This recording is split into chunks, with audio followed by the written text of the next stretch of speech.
Hello everyone, Johnny Underhill back again with another video. This time I'm going to be doing something a little different. This is not scripted.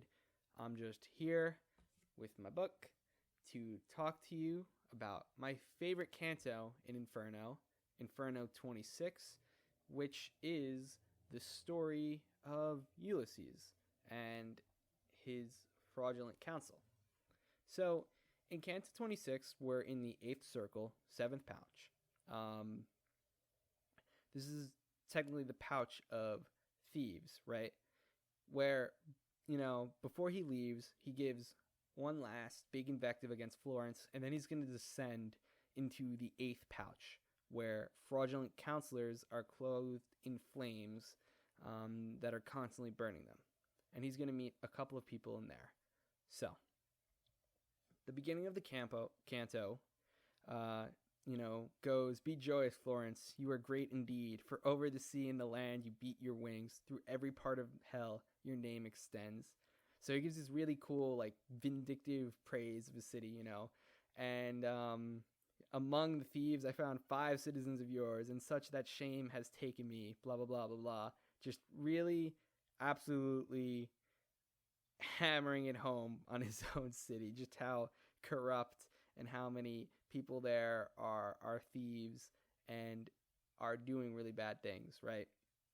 So, this happens a bunch of times throughout Inferno, but I think this time especially, it's pretty cool. I like this one. But then what he does is interesting. At the end, he talks about dreams of Florence, which also isn't new. But then he sort of transitions into talking about himself. He says, "It grieved me then, and it grieves me now again, and now it grieves me again, when I direct my mind to what I saw, and more than usual I curb my talent, that it not run where virtue does not guide. So that, if my kind star, or something better, has given me a gift, that gift, I not abuse it. As many as the fireflies, the peasant, while resting on the hillside in the season, when he who lights the world hides his face, just when the fly gives way to the mosquito, I see glimmering below, down in the valley, where there are perhaps grapes and tills, so many flames glittered in the 8th abyss." So, at the end of that vindictive, praise of his city, he talks about his own talent, right? His talent, obviously Dante believes his talent is his voice, his writing. And he mentions that he has to, after he's seen what people from his city can do, he realizes that he needs to curb his talent. He needs to be careful what he does with his special skills so that it does not run where virtue does not guide. He knows that he has the ability of a rhetorician, basically, so a powerful communicator and writer who could lead people astray with fraud. And Dante is here recognizing just how dangerous that is, and he says, "I'm going to be careful not to do it," which is really relevant to this 8th pouch of Fraudulent Counsel. So then we have, right, as I started reading into earlier, but Dante does this really beautiful imagery of himself peering into the 8th pouch with seeing these little fires, these little lights glittering below. And he says they look beautiful like fireflies, that you just kind of want to reach out and touch them and catch them and play with them. And I think that's really one of the most evocative images in the comedy, because all these little lights are sort of ideas that you want to reach out for, that are interesting and intriguing, that hook you, but are ultimately going to be false, and they're going to burn you, right? Like I said, the moth to the flame, or someone, a child trying to play with the fireflies, not seeing the mosquitoes flying around in the darkness. And, he brings some cool imagery of Elijah's chariot, and there's just some beautiful stuff in here. He could not keep track of it except by watching one lone flame in its ascent, just like a little cloud climbs on high, so through the gullet of that ditch each flame must make its way. No flame displays its prey, though every flame has carried off a sinner. I stood upon the bridge and leaned straight out to sea. If I had not gripped the rock, I should have fallen off without a push.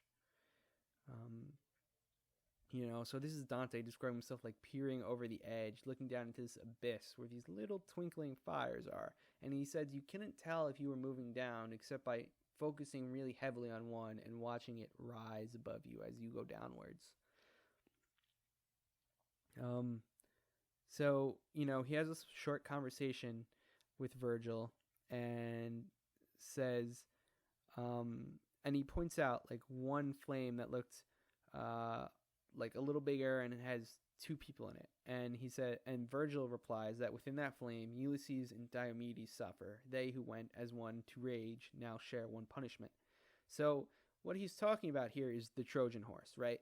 Specifically the story of it told in the Aeneid by Virgil, where,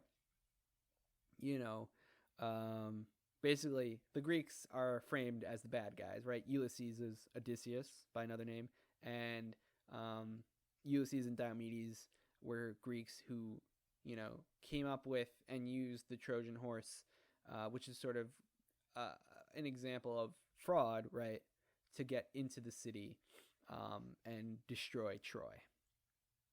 However, it becomes pretty clear that Ulysses is not really in here for that. Even though, like, Virgil gives the impression, as we read on, we're going to see that there's really a different reason why Ulysses is found here for Fraudulent Counsel. So, Dante, like, finding out that freaking Ulysses is here is really, really desperately wants to talk to him. I write about this in a lot of other papers, but he's almost described as like being attracted to Ulysses in a lustful way. Like in this line here, it's translated to, I pray and repray, master. My prayer be worth 1,000 pleas. Do not forbid my waiting here until the flame with horns approaches us. For you can see how out of my desire I bend toward it, right? He's desperately attracted to it. And then he does a cool thing where he asks Virgil to refrain from talking,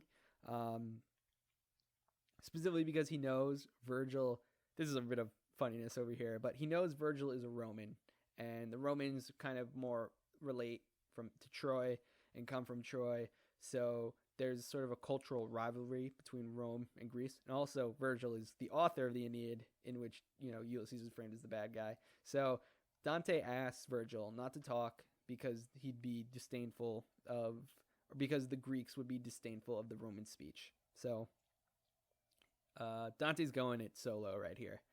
And Dante asks, you two who move as one within the flame, if I deserved of you while I still lived, if I deserved of you much or a little, when in the world I wrote my noble lines, do not move on. Let one of you retell where, having gone astray, he found his death, right? So Dante's heard this story. Dante's, learned about these guys in his little history books and his mythology books. And he's like, hey, I want to hear your story from you. And then, okay, this part's just cool, so I'm going to read it. The greater horn within that ancient flame began to sway and tremble, murmuring just like a fire that struggles in the wind. And then he waved his flame tip back and forth as if it were a tongue that tried to speak, and flung toward us a voice that answered. And now Ulysses is going to tell his story of this. It's a story of a voyage taken after he's returned home, right? If we know the story of Odysseus, in the Odyssey, right? It's all just a journey to get home to his wife, Penelope. And this story is kind of like Dante's own invention, as far as I'm aware. And it's about Ulysses setting out again after he's gotten home because he's been attracted to a journey. And just a little note here, one of my favorite like I guess you could say Victorian era like British poems, is a poem called Ulysses by oh crap. Wow. By Tennyson. Yes, Lord Tennyson. And it's all about like that sort of wanderlust or like not being satisfied sitting around at home. And it's deeply related to this, so I'll bring it back up at the end. But without further ado, I'm just going to read a little bit of Ulysses' story. So, when I sailed away from Circe, who beguiled me to stay more than a year near Geisha, before Aeneas gave that place a name, neither my fondness for my son, nor pity for my old father, nor the love I owed Penelope, which would have gladdened her, was able to defeat in me the longing I had to gain experience of the world and of the vices and the worth of men. Therefore I set out on the open sea, but with but one ship and a small company of those who never had deserted me. That part's really cool. And it tells you a lot about Ulysses' values, right? Like, he's an adventurer. He wants to see the world. And Dante is framing this in a bad way because he believes that, like, you have a certain level of duty to your family, to your life, and you can't just go running off on adventures whenever you want, right? You know, Ulysses has, like, a real wanderlust, you know, but as you'll see, wanderlust is a kind of is framed as a really like a negative and dangerous desire that can often lead you astray and shouldn't be valued over duty, which is more like the Roman ethic as opposed to the Greek ethic, right? Dante will always set up that like the Greek ethic is these like crazy explorers going on adventures, but the Romans are the people who actually like build society, who take care of their family, who have sort of paternal and marital duty, right? Therefore, I set out on the open sea with but one ship and a small company of those who had never deserted me. That's the part where you get we start to hear the Fraudulent Counsel, right? Like, he gets his best friends, the people who care about him, and the people who will follow him to the end. Those are the people he takes on his journey. And you can kind of tell it's a little bit of a slap together thing with only one ship and a small company. Ulysses just rolls out with the boys, you know? So again, like the wanderlust, like rushing out is out of desire is not good. Usually doesn't end very well. And another thing that I meant to mention a moment ago was, I'll talk about this probably more in a future video, but Dante has another work called The Banquet, which he was working on before he actually started writing Divine Comedy, and he dropped it to write the Divine Comedy. But in that work, he talks a lot about like life as a metaphorical journey, about old age as a time when you like return from journeying and you sit back and you like reflect happily on the things that you did and you take care of the next generation. And, you know, the opposite of that is rushing back out for one last job. Like Dante's like, no, don't do it.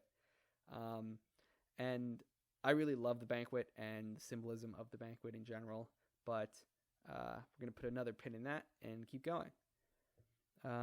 Skipping ahead a little bit, like as he, you know, travels the world, goes out the Mediterranean, he says, "And I and my companions were already old and slow when we approached the narrows where Hercules set up his boundary stones that men might heed and never reach beyond." So, right, those are the pillars of Hercules, which often represent the end of the world, in like the ends of the earth, the end or the ends of the known world in Greek mythology. And he says, "Brothers," I said, "O you who having crossed 100,000 dangers reach the west, to this brief waking time that still is left unto your senses, you must not deny experience of that which lies beyond the sun, and of the world that is unpeopled. Consider well the seed that gave you birth. You were not made to live your lives as brutes, but to be followers of worth and knowledge, I spurred my comrades with this brief address to meet the journey with such eagerness that I could hardly then have held them back. That's our Fraudulent Counsel right there. And it's beautiful, like beautiful rhetoric, right? In this brief waking time that is still left until your senses, you must not deny experience of that which lies beyond the sun, right? He wants you don't live your lives as brutes, be followers of worth and knowledge, right? Ulysses is like he's imitating a sort of wake up call, like wake up, like drop the act of, going through the motions, like this, like duty stuff, right? He believes that you just need to go for it, find worth, find knowledge in the world, and there's like so much of that is really attractive and genuinely good, but what he's asking them to leave behind is too much, right? Like, the circumstances of his speech. He's getting them to go on this like crazy, almost suicidal journey, and he's just giving them a really good hype speech to get them to do it. And he uses themes and appeals that are genuinely good, that like people are attracted to, but the end is wrong and the cost is too high.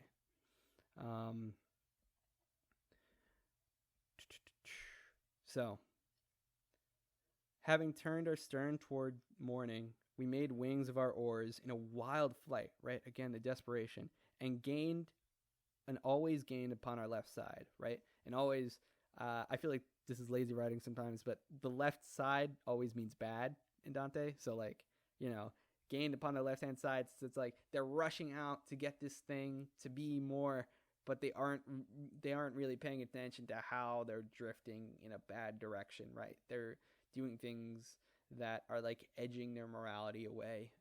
On our left-hand side, at night, I now could see the other pole and all its stars. The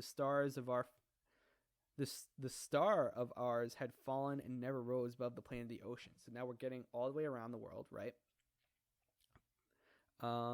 Skipping ahead just a little bit, when there before us rose a mountain, dark because of distance, and it seemed to me the highest mountain I'd ever seen.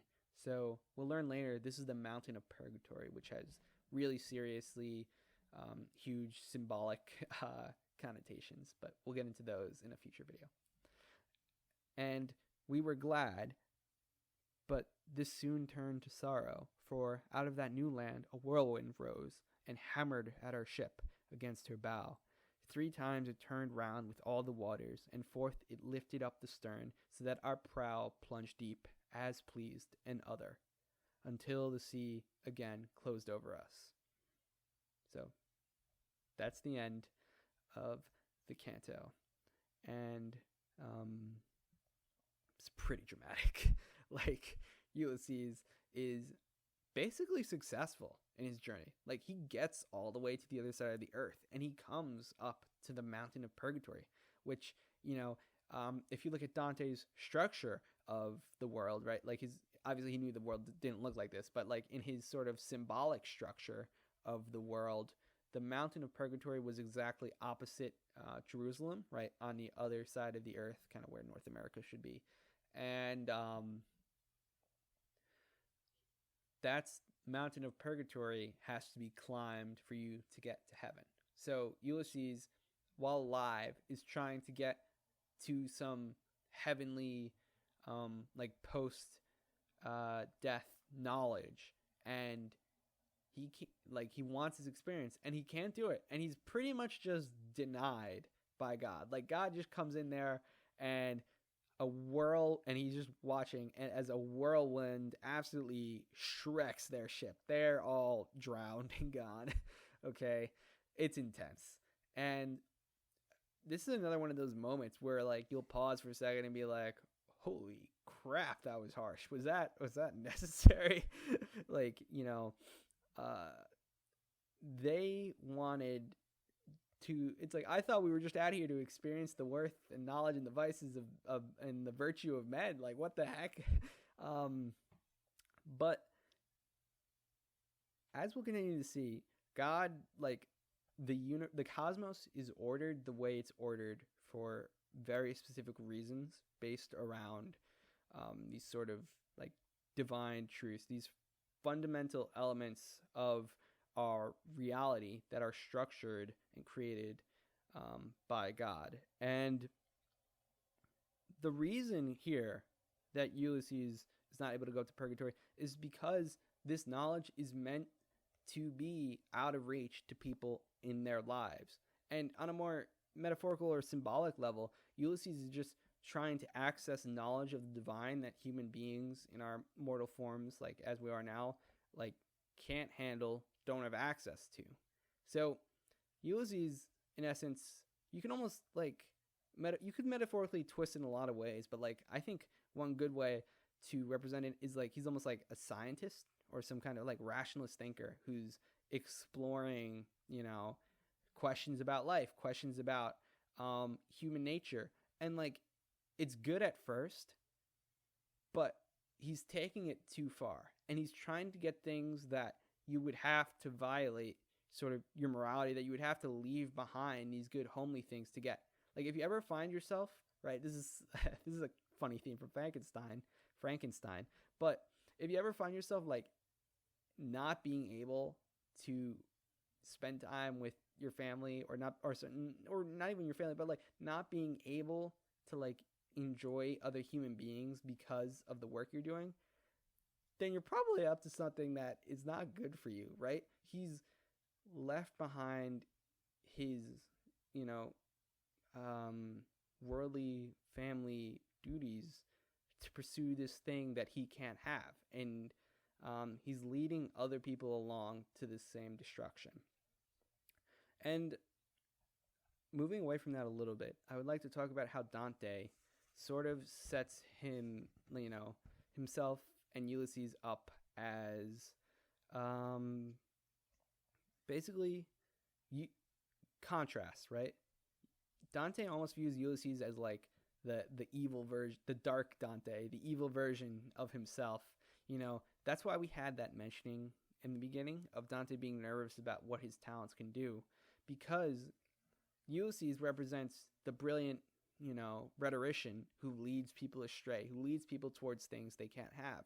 While Dante is telling you like, hey, like it's not really as romantic or cool, but it's kind of important to take care of your family and to be a good moral person. And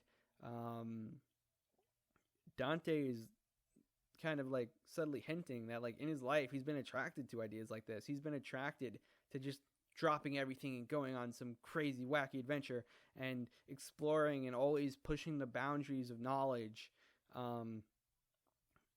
but he knows it's wrong, even if he's still attracted to those ideas, which are genuinely like in some forms good and beautiful, but you can't put them above important moral truths.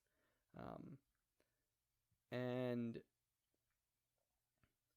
I think it's really telling that later on in the first canto of Purgatory, right, when Dante gets there after going through his journey in Inferno, there's just a little reference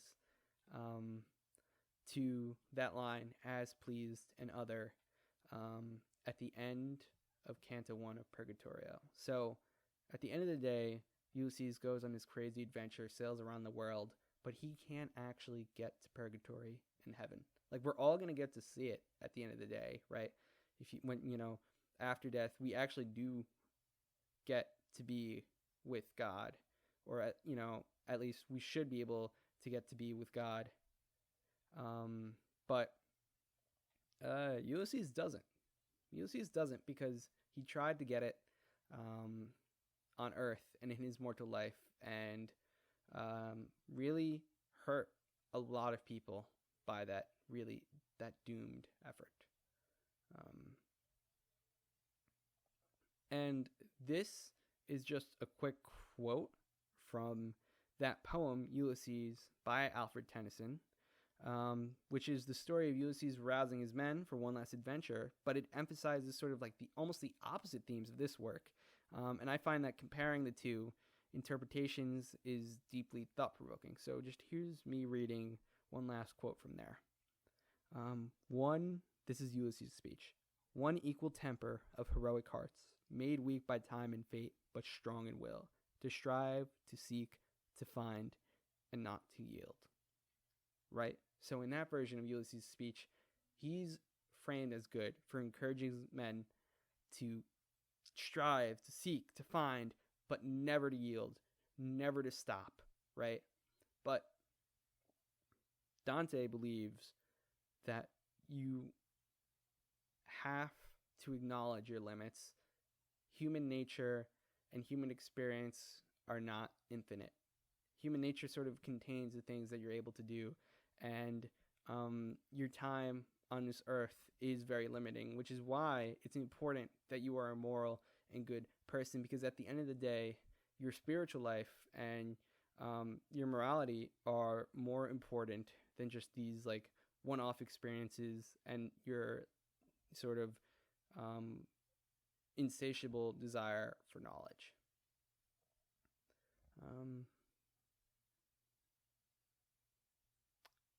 Then I'm just going to read this as sort of the closing, but Canto 27, right, just has one last line about Ulysses, and all it says is, "The flame already was erect and silent. It had no more to say. Now it had left us with permission of the gentle poet, when just behind it another flame came that drew our eyes to watch its tip, because of the perplexing sound it sent forth."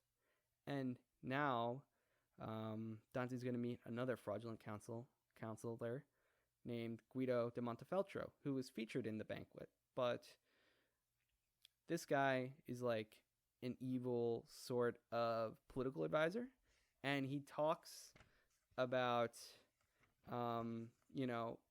trying to get absolution before you do a bad thing, like being like, "I'm sorry, I'm about to do this bad thing," then doing the bad thing. And sort of in that canto, I could go more into it, but in that canto, you learn how that's bad and doesn't work. And it's kind of, in a very ironic way, related to Ulysses, who, like, thinks he's doing this amazing, cool thing, and, like, just absolutely refuses to acknowledge his limits or his duties. Guido de Montefeltro isn't exactly in that camp, but he's also trying to get something before the time is right, and it ultimately backfires.